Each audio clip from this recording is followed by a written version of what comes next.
నమస్కారం city news కి స్వాగతం. ముందుగా ముఖ్యాంశాలు.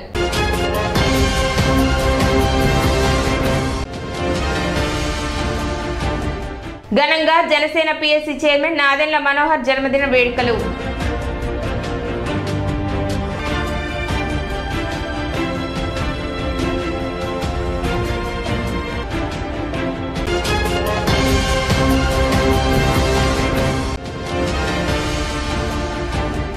బుర్రిపాలెం రోడ్లోని గుప్తా కాలేజ్ నందు పురపాలక సంఘ ఆధ్వర్యంలో ఓటు హక్కు వినియోగంపై అవగాహన కార్యక్రమం.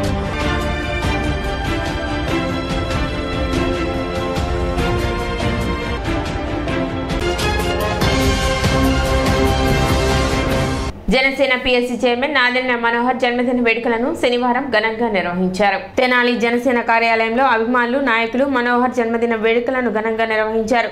ఈ సందర్భంగా అభిమానులు ఏర్పాటు చేసిన భారీ కేక్ ను నాదెండ్ల మనోహర్ డాక్టర్ మనోహరంతో కలిసి కట్ చేశారు. టీడీపీ, జనసేన, బీజేపీ నాయకులు భారీ సంఖ్యలో తరలివచ్చి నాదెండ్ల మనోహర్ కు జన్మదిన శుభాకాంక్షలు తెలిపారు. భారీ గజమాలలు, శాలువాలు, పూలమాలలతో నాదెండ్ల మనోహర్ను సత్కరించి వారి అభిమానాన్ని చాటుకున్నారు. రాష్ట్ర వ్యాప్తంగా ఉన్న నాయకులు మనోహర్ కు జన్మదిన శుభాకాంక్షలు తెలిపేందుకు తరలి రావడంతో పార్టీ కార్యాలయం నాయకులు, కార్యకర్తలు, అభిమానులతో కిక్కిరిసిపోయింది. తనకు శుభాకాంక్షలు తెలిపేందుకు వచ్చిన ప్రతి నాయకుడిని, కార్యకర్తను నాదెండ్ల మనోహర్ ఆప్యాయంగా పలకరించారు.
తెలుగుదేశం, జనసేన, బీజేపీ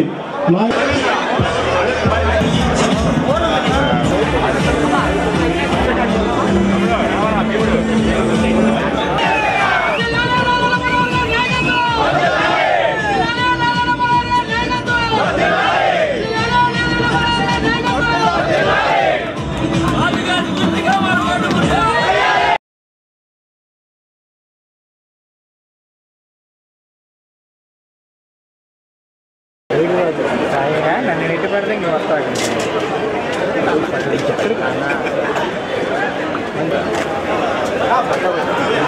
భయ్యా భయ్యా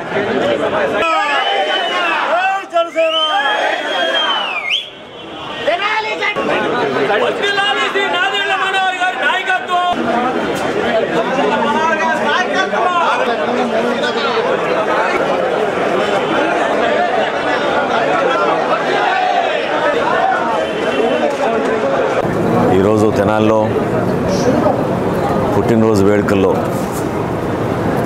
ఇంతమంది వచ్చి ఆశీర్వదించి మనస్ఫూర్తిగా భవిష్యత్తులో ఇదే విధంగా సంతోషంగా కలిసి ఉండాలని మేమందరం ఒక టీమ్ స్పిరిట్తో చేస్తున్న పనుల్ని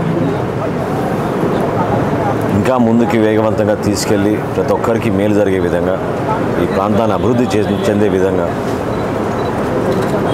నియోజకవర్గం నుంచి ప్రజలందరూ కూడా ఈరోజు మనస్ఫూర్తిగా కోరుకున్నారు.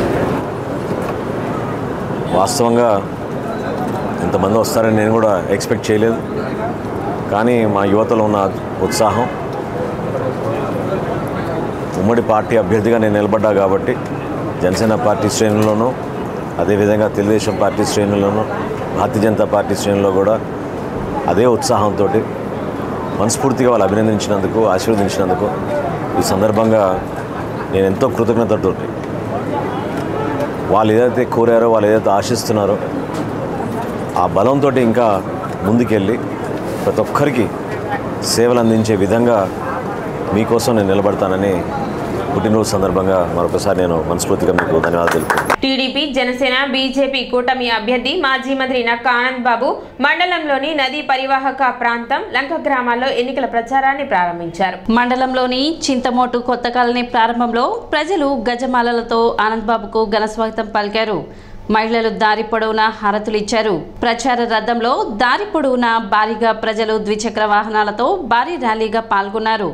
మండలంలోని చింతమోటు, పెదలంక, పెసర్లంక గ్రామాల్లో ప్రచార రథంపై నుంచి కిందకు దిగి అడుగడుగున ప్రజలను కలుస్తూ సమస్యలను అడిగి తెలుసుకున్నారు.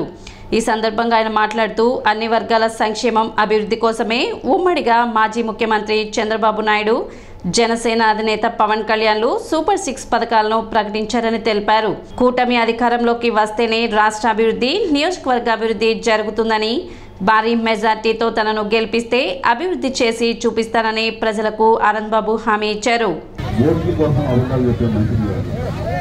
మీకు ఖచ్చితంగా మీకు ఏ అవసరాలు ఉన్నాయో అవి తీర్చడానికి నా సాయశక్తిగా కృషి చేసే మనిషి ఖచ్చితంగా చేసి చూపిస్తాను. గతంలో అదేవిధంగా చేస్తాం, మళ్ళీ అదేవిధంగా అంతకంటే ఆలోచన చేయండి. 5 సంవత్సరాల క్రితం రాష్ట్ర ప్రజలు తప్పు చేసి 151 సీట్లు ఇచ్చారు జగన్మోహన్ రెడ్డికి. నాశనం చేశాడు రాష్ట్రాన్ని. 20 ఏళ్ళు వెనక్కి తీసుకెళ్ళాడు. విడిపోయిన రాష్ట్రం మొట్టమొదటిగా చంద్రబాబు నాయుడు గారికి అవకాశం ఇస్తే అది ఇటుకిటికి పేర్చి నూతనంగా నిర్మాణం చేస్తూ ఉంటే గిట్ట నిలువునా చంపేశాడు. రాజధానితో సహా మన జిల్లాలో మనం కట్టుకున్న అమరావతి రాజధాని లేకుండా చేశాడు.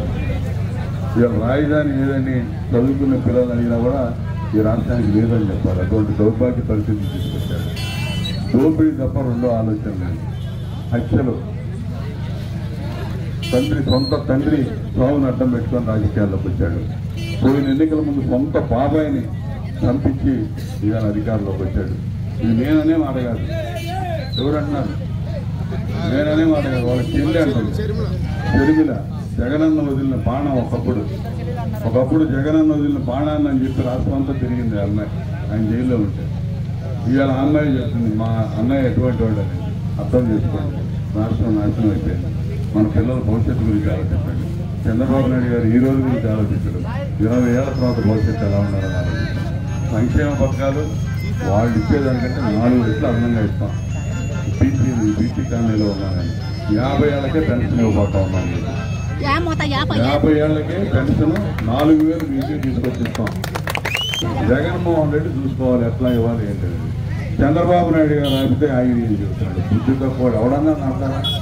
ప్రతిపక్షంలో ఉన్నాం మేము. 151 సీట్లు నుంచి నీకు గెలిపిస్తే ఎన్నికల సమయంలో పెన్షన్ ఏ విధంగా పంపిణీ చేయాలి నీకు తెలియదా? నీకు చేత కాదా? నీకెందుకు ముఖ్యమంత్రి పదవి ఏడవ? నువ్వు ఒక సిస్టంలో పోయే దాన్ని సిస్టమ్ ఎలా బ్రేక్ చేస్తావు? నువ్వే చేయించావు. నీ అధికారులు చీఫ్ సెక్రటరీ. ఇంకొకసారి తప్పు అనేది జరగకుండా మరొకసారి సైకిల్ గుర్తు మీద ఓట్లేసి ఎమ్మెల్యేగా నన్ను, ఎంపీగా కృష్ణప్రసాద్ గారిని 2 సైకిల్ గుర్తు మీద ఓట్లేసి గెలిపించి ఈ శాసనసభకు పంపిస్తారని చెప్పి ఆశిస్తూ సెలవు.